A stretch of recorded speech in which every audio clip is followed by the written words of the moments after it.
Toronto Maple Leafs dropped another game last night, losing 3-2 to the Chicago Blackhawks in a very run and gun style of hockey game.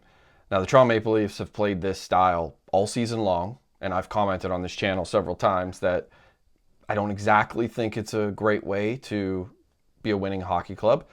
It's really not good when you have the kind of injuries that the Toronto Maple Leafs are dealing with. Now, it's hard to say whether or not they'll continue to play this style when they get some of their regulars back. But last night, as I mentioned, same type of game. They had Joseph Woll in nets, who was phenomenal, making a lot of very difficult stops. He stopped 29 to 32, but I'd say a lot of them were grade A chances because, again, they essentially spent the whole game just trading chances with Chicago, and obviously Chicago came out ahead. But Toronto, obviously Matthews is out. They're missing Tanev. Carlo's injured. Max Domi is playing second line center right now. And to me, he's not even a third line center. He's best served probably as a top 9 winger. So what does it all mean? Well, for Toronto, I think they'll be better when they get some of their regulars back. Obviously, that goes without saying. Will they be a playoff team, though? Not so sure. This is not a very well-constructed hockey team.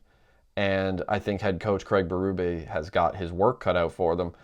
But, last year, they got bailed out by elite level goaltending. They finished 8th in the league in goals against. Their offense was phenomenal. If they were 7th, I think this year they're like 3rd. You can't sustain that though if your goaltenders are going to be injured or dealing with off-ice issues. You're not going to get elite goaltending, which means you're not going to be one of the better defensive teams in the league, and the Leafs are showing that. Now, is there a path back to them maybe making the playoffs? I think so. I think if they can get good goaltending again, if Stolarz gets healthy, if Woll continues, getting back into the lineup, plays well, I think they can get really good goaltending. Will it push them to the playoffs? I'm not so sure. The Atlantic Division pretty stacked this year. Florida's missing some guys. They're treading water for now. Tampa Bay, still decent.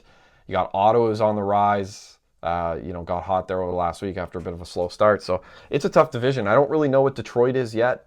Boston's going to be in the middle, but Boston always plays Toronto tough, so hard to say, but it's getting real interesting in Toronto. Comment below. Do you think this version of the Maple Leafs is a playoff team this year?